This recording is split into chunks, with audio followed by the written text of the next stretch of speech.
नमस्कार। आज हम बात कर रहे हैं कुछ बहुत ही प्रभावशाली विचारों पर। ये रॉबर्ट टी कियोसाकी की मशहूर किताब रिच डैड पुअर डैड पर आधारित कुछ अंश हैं। इसने वाकई पैसे को लेकर सोच बदली है कई लोगों की। हाँ, बिल्कुल। और इन अंशों का जो मूल आधार है वो है लेखक के दो पिताओं के नजरिए का फर्क। एक उनके अपने पिता, पढ़े लिखे, जिन्हें वो गरीब डैड कहते हैं, और दूसरे उनके दोस्त के पिता, एक व्यवसायी मतलब अमीर डैड। अच्छा, और इन विचारों से हम समझना चाहते हैं वित्तीय साक्षरता क्या है, संपत्ति और देनदारी में क्या फर्क है, और सबसे जरूरी, पैसे को लेकर हमारी अपनी सोच, हमारी मानसिकता कैसे काम करती है। तो चलिए शुरू करते हैं, देखते हैं ये अंश क्या कहते हैं। बिल्कुल। इसमें जो सबसे दिलचस्प बात मुझे लगती है वो ये है कि ये अंश कैसे दिखाते हैं कि जो हम स्कूल कॉलेज में सीखते हैं और जो असल दुनिया में पैसे की समझ चाहिए, उसमें कितना बड़ा गैप है। किताबी ज्ञान अपनी जगह है, पर पैसा मैनेज करना वो शायद हम वहां नहीं सीखते। हाँ, सही कहा।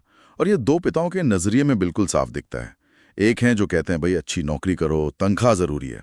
दूसरे कहते हैं नहीं, संपत्ति बनाओ, एसेट्स बनाओ। यहीं से शायद पहला और सबसे बड़ा सबक निकलता है, वित्तीय शिक्षा की अहमियत। मतलब स्कूल हमें सिखाते हैं कि पैसे के लिए कैसे काम करना है ना? हाँ, पर ये अंश सिखाते हैं कि पैसे से अपने लिए काम कैसे करवाना है। ये सिर्फ अमीर बनने की बात नहीं है, ये पैसे की भाषा समझने की बात है। और इसी समझ में एक बहुत ही महत्वपूर्ण चीज है संपत्ति यानी एसेट्स और देनदारी यानी लाइबिलिटीज के बीच का अंतर। अंश कहते हैं संपत्ति वो है जो आपकी जेब में पैसा डाले, जैसे मान लीजिए किराए पर दिया हुआ घर या स्टॉक्स जिनसे डिविडेंड मिले। हाँ, तो इसका मतलब ये हुआ कि जिस घर में हम खुद रहते हैं वो तकनीकी रूप से एक देनदारी है, क्योंकि उससे तो पैसा जाता है, आता नहीं। मरम्मत, टैक्स वगैरह। अंशों के हिसाब से। जी हाँ, जब तक वो आपके लिए इनकम नहीं बना रहा, वो देनदारी है। ये सुनने में शायद थोड़ा कठोर लगे, है ना? पर ये हमें सोचने पर मजबूर करता है कि जिसे हम अपनी संपत्ति मान रहे हैं, क्या वो सच में हमारी माली हालत सुधार रही है? और यही संपत्ति देनदारी की समझ की कमी, वो कहते हैं, लोगों को चूहा दौड़ या रैट रेस में फंसा देती है। चूहा दौड़। अच्छा, ये वही है ना कि बस नौकरी करो, बिल चुकाओ, अगली तनख्वाह का इंतजार करो, और ये चक्कर चलता रहता है। बिल्कुल। बिना कोई असली संपत्ति बनाए लोग बस बढ़ते खर्चों और कभी-कभी कर्जों के जाल में ही फंसे रह जाते हैं। तो अंशों का जो मुख्य संदेश है वो है कि पैसिव इनकम मतलब निष्क्रिय आय के स्रोत बनाकर इस दौर से बाहर निकलना है। ऐसा पैसा जो आपके लिए काम करे बिना आपके लगातार खटे। हाँ, बिल्कुल। एक और विचार जो मुझे काफी सोचने पर मजबूर करता है वो है सीखने के लिए काम करें, कमाने के लिए नहीं। ये तो हमारी आम सोच से बिल्कुल उल्टा है। हाँ, ये पारंपरिक करियर सलाह से हटकर है। अंश ये सुझाव देते हैं कि करियर की शुरुआत में या जब आप कुछ नया सीख रहे हो तो तनख्वाह से ज्यादा उन स्किल्स पर ध्यान देना चाहिए जो लंबे समय में काम आएंगे।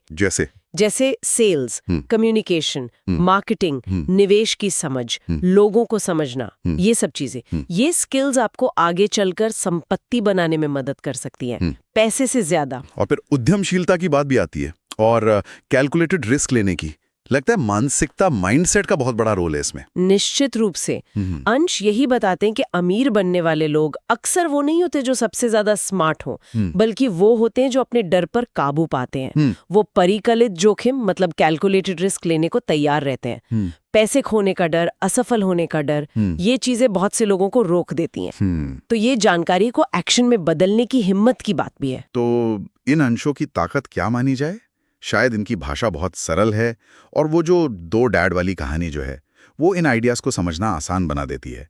संपत्ति खरीदें, देनदारी नहीं। ये कितना सीधा और याद रखने लायक संदेश है। हाँ, बिल्कुल। इसकी सरलता और वो जो प्रेरणा देने वाला टोन है वो इसकी बड़ी ताकत है। लेकिन जैसा कि स्रोतों में बताया गया है, इसकी कुछ आलोचनाएं भी हुई हैं। अच्छा, क्या है वो? आलोचक कहते हैं कि ये अंश ठोस, स्टेप बाय स्टेप रणनीतियां कम देते हैं और मानसिकता पर ज्यादा जोर है।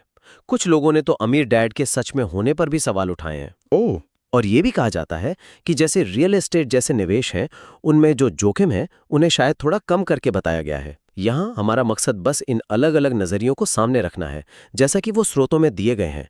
हम किसी का समर्थन नहीं कर रहे हैं। समझ गया। तो कुल मिलाकर ये अंश हमें क्या सिखाते हैं? मेरे लिए तो सबसे बड़ा सबक मानसिकता का ही है। वित्तीय रूप से साक्षर होना, पैसिव इनकम के बारे में सोचना और शायद थोड़ा एंटरप्राइजिंग मतलब उद्यमशील नजरिया अपनाना। ये बातें जरूरी लगती हैं, खासकर उन लोगों के लिए जो शायद महीने दर महीने की कमाई और खर्च के चक्कर में फंसा हुआ महसूस करते हैं। और ये एक बड़ा सवाल भी खड़ा करता है कि अगर हम आर्थिक रूप से ज्यादा जागरूक बने तो क्या ये हमारे जीवन के दूसरे लक्ष्यों को पाने में भी मदद कर सकता है? जरूरी नहीं कि लक्ष्य सिर्फ पैसा कमाना ही हो। क्या पैसे की बेहतर समझ हमें जीवन के दूसरे हिस्सों में भी ज्यादा कंट्रोल और आजादी दे सकती है? ये सोचने वाली बात है और श्रोताओं के लिए भी एक विचार छोड़ जाते हैं। क्या पैसे के बारे में सिर्फ अपनी सोच बदलने से ही असल वित्तीय स्वतंत्रता की तरफ पहला सबसे जरूरी कदम उठाया जा सकता है? इस पर सोचिएगा जरा।